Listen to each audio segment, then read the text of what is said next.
Steve, when you were young, did you? Steve Goldstein in for I don't Joe think today. I was ever young, but yes, thank Steve you. was in for Steve was in for Joe Huizinga today. 2 questions. First of all, did you or your family ever have an Oldsmobile? No, but I remember in Fletch. Remember Fletch? Oh, yeah, brand yeah. new movie, only 40 years old. He said that he Nice current reference. he borrowed someone's Oldsmobile Buick because they were all. Yeah, of course I remember. Some of us may have experienced that recently. Yeah. We did not. We did have a Chevy Impala though. Okay, so there was an Oldsmobile version of that. I don't remember what it was, but yeah, then there was the Chevy. We had the God, it wasn't an Oldsmobile had the Cutlass. They had the Cutlass. That was nice, popular. yeah. But Oldsmobile, Chevy, and we had the Buick Century station wagon, and there was an Oldsmobile it was similar to that in the station wagon. Yeah.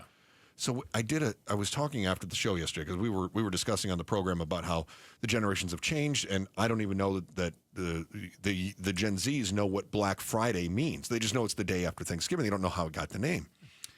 And one of our video editors heard us talking about it, and she turned up the radio to go, uh-oh, and then she Googled it to make sure that if we came out and quizzed her, that she would know the answer to it. And I think that was so funny. Love it. But also, I mean, God bless her for going, I'm not going to get caught blindsided on this, and I'm going to learn it. You know, I give her credit for that. Like Google and AI make it so easy. Why not? So I went out after the show yesterday, and I don't know how Oldsmobile came up, and I said, but a lot of younger generation don't know, things that were very commonplace for us. I said, for instance, and I turned to one of our story editors, and I said, do you know what an Oldsmobile is?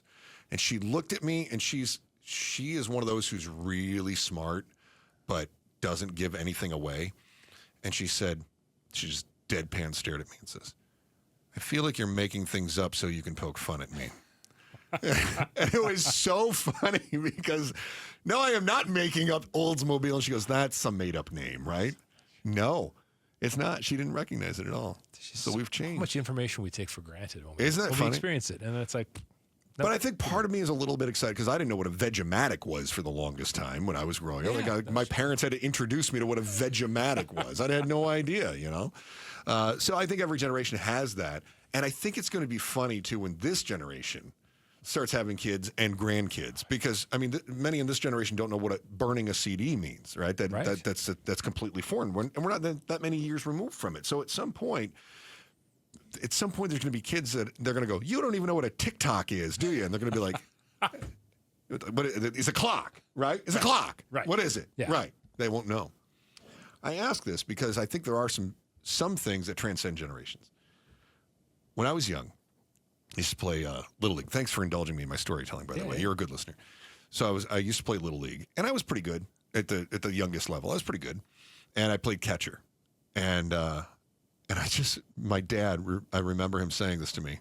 I was so proud. He said, some people go their entire lives looking for that one thing that they're truly good at. And you are so fortunate you found yours when you were 8 years old. So, I mean, at that point, I was like, I'm playing for the Detroit Tigers when I get older. This is my life. This is my career. This is it, And I think in my father's mind, he thought this kid could make it pro. I was 8. So are you thinking now in your late 40s, mid to late 40s, that's like, God, I disappointed Missed opportunity. Dad. Honestly, I do think so. Yeah, okay. Yeah, a lot of time and my father, I don't believe that he's disappointed in me, but I do think in my subconscious there's this thing like, oh, did I let Dad down? Did I not do the thing that I know would have made Dad proud? It's a really good question, Steve. That's a deep question. But I found out my father is not alone by any stretch. Did you play sports at all? I did, very much, yeah. Yeah, I was a good baseball player and a good tennis player, but that was, of course, tennis player. Mm-hmm. Of course, yeah. But that was a long But you were only playing ago. against the other kids at the country club, so exactly, you really had no yes, idea. Yes, and I had people, coaches, of course, private lessons, absolutely, all those things. All that, yeah. Did your parents ever make you feel like just the opposite? In fact, there are times. So my brother is a left-hander, and he was not great, but he was pretty good pitcher. Yeah. And for those who are not baseball fans, like if you're a left-handed pitcher, there are ways to actually stay in that career for a very long time because it's a specialist. So we've joked in the past, but wouldn't it have been funny if Mom and Dad had actually pressured us that you, as this 5'11" lefty, could have gotten out there and maybe you'd still be in the big leagues today at 50 years old or something like that. As silly as that is. But no, they totally didn't do that. We played Little League. We played sports we wanted to, but it's never, they never pushed you. Listen, no, we're taking you out of school this week. You're going to go on the road trip with this. Never did. Never did that.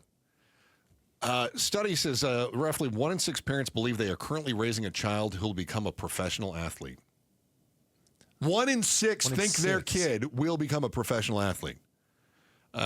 Parents report investing 8 hours or more per week in sports training and related activities for their child. I don't think that's too absurd. 8 hours a week isn't much. I mean, that's basically 2 practices and a game or 2, isn't it? Yeah. That doesn't seem crazy to me.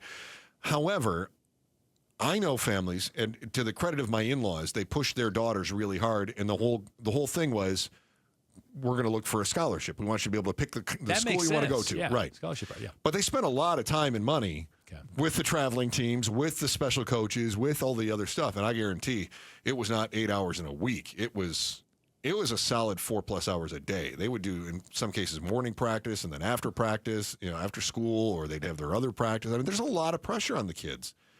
And that's what it takes to be pro. 1 in 6. 1 in 6, though, think that their kid just has some sort of natural ability and is the next Tom Brady or LeBron James. If you had said 1 in 6 think their kid could get a partial to full college scholarship athletically, okay, I mean, that's still ridiculous, but it's potentially, because there are a lot of different sports at colleges. Yeah. Maybe you play lacrosse. Maybe you're a water polo. Maybe you're a great swimmer, whatever. You could do something like that. You just keep naming those country club sports, don't you?